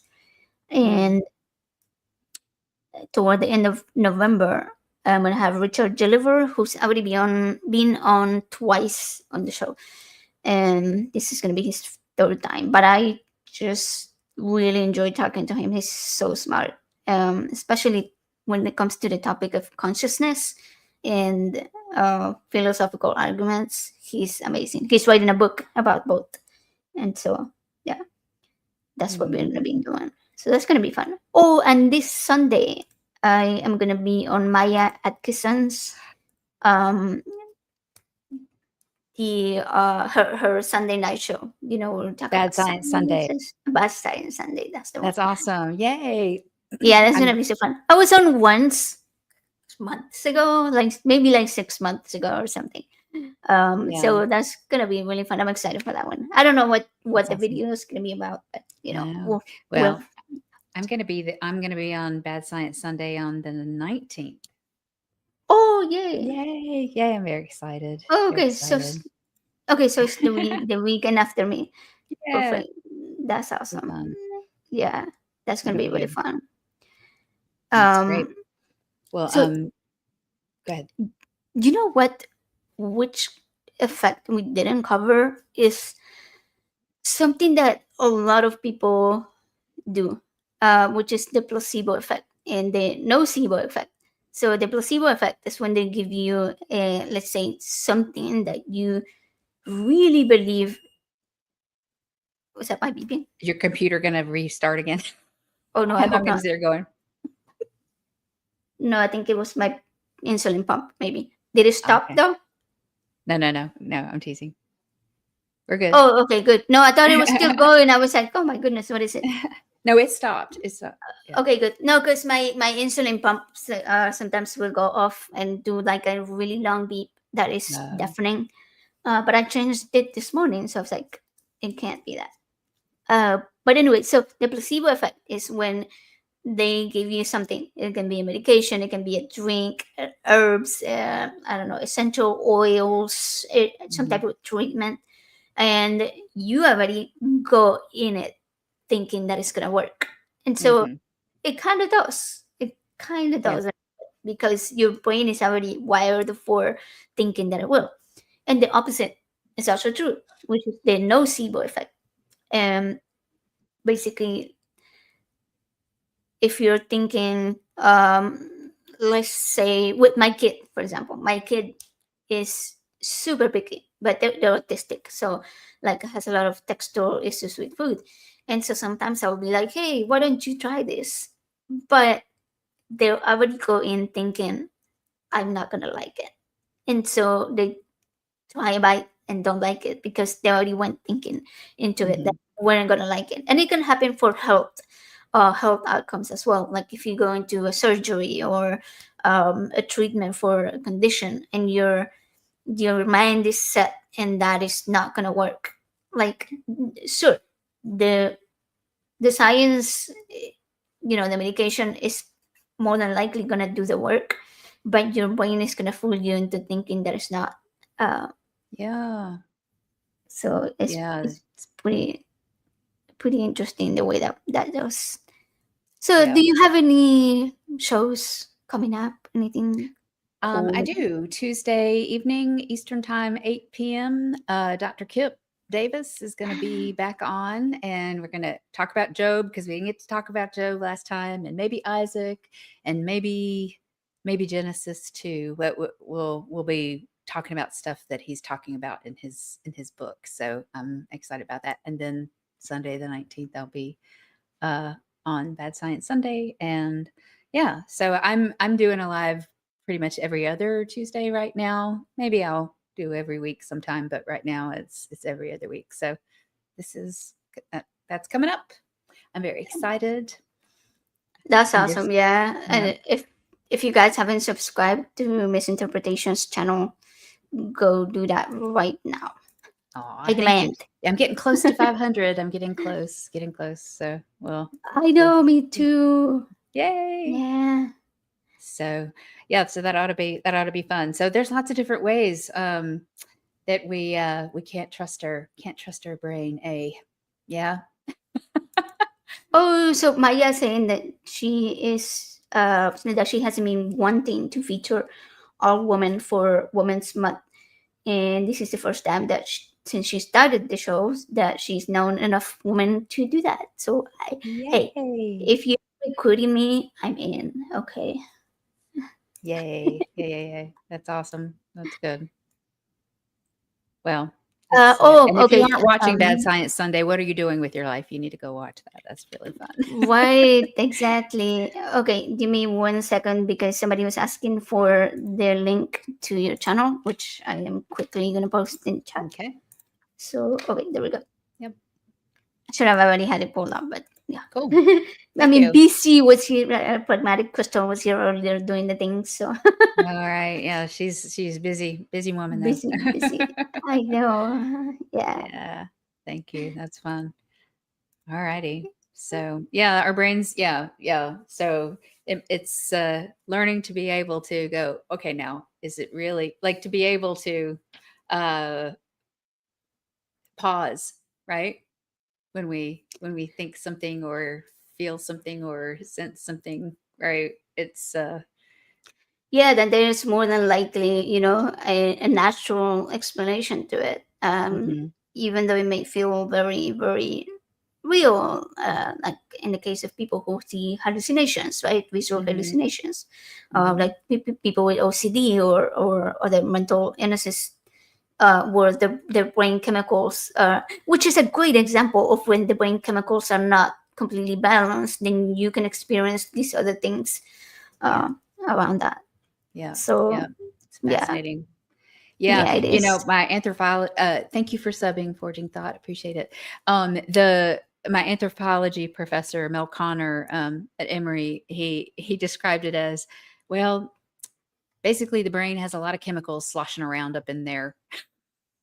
That's just the way, and It sometimes does. we, yeah, and sometimes we just can't do much about it. We have to kind of roll with it and accept it and try to understand it as best we can. Right, yeah, do the best you can, and like we've mentioned the to the show, we can see so many different ways that our brain can be fooled, and so um, the mind is both brilliant but also pretty buggy. Like it will fill in the gaps, it will Right. edit your memories. Sometimes, like in your dreams, is a perfect example of how your memories can be melded together into really weird stuff that you wouldn't really even think about when you're awake. Right. Um, Sometimes he'll tell you stories that are not true. Um, but I would say that knowing this isn't a weakness. It makes us wiser because we can use that information to realize what may or may not be true. Right. And if we think about the ways that our brains can be tricked, then we can go and experience and meet the world with a lot more compassion and understanding, not just for our own experiences, but for other people's experiences. Yeah. And it can also help us to admit that we don't know everything, right? Oh, speak for yourself. No, Misinterpretations knows it all. That's no, why we you're have not her right. here. Wait a minute. Is my brain fooling me right now? Yeah, well, I think that's one of the No. things I really like about your work, AJ, and is that in understanding the brain, learning how to quit fighting with it. Right? Like just brains are different. People's brains are different, right? Autism's different from ADHD, and somebody with both is different than not having any of that. And it's very easy for us to judge someone who's not like us because it's what our brain does, because we have to be like in group out group, right? So I really think and if you don't fit in, feeling shame for that, right? And learning that, hey, it's just a different way of being in the world, it's a different way of thinking. And that's okay. And how is it that my brain actually works? And how is it that I actually think? So I think that, I think that, and I appreciate a lot of what you do to try and help people see things like that. Thank you. Oh, that's a Mm. question I didn't ask you because I usually ask people, although we did cover it a little bit, and I think you may have implied a little bit to how you think. But one of the questions that blew my mind the most when I first started on this was, how do you think? Not like what people think, right? But how, like what goes on in your mind? Is it visual? Is it text? Is it voice? Is it like an abstract? And apparently, there's people that uh, have something called aphantasia, which is like where they Yeah. don't have any kind of visible or audible thinking. It's more like, I guess, instinctive. Right. Yeah, it's not with the we're not with the words or the auditory or yeah, or visual. Yeah. That that that that's amazing. Mine is most I don't know. Mine's for me specifically, I think it's mostly auditory. I think and I talk about being very extroverted. Sometimes I'm so extroverted that I don't know what's in my brain until I get it out. I don't know what's inside my head until I get it out, right? I have to talk out a lot of what I'm thinking or feeling. So journaling and talking and just talking to the wall or talking to other Mhm. people, it was very is very helpful to me. But I have auditory noise going on in my head all the time. But I actually have auditory processing disorder, which is like ADHD for auditory stuff, for sounds. And Okay. so like the fact that the air conditioning is on in here is really bugging me. But I mean, Mm-mm. yeah, I know you probably can't tell. It's just little things like that. But yeah, and so I get concert brain, which is before we have a concert, the songs that we're playing for the concert are in my mind all the time, in my conscious all the time. It's like I don't know if you've seen. I can't remember the name of the TikToker or YouTuber does the shorts where she's like lizard, lizard, lizard, lizard. Like it's going on in her mind. Like it's like there's this constant chatter going on. So Yeah, that's really interesting. Mine changed a lot depending on how good my senses were.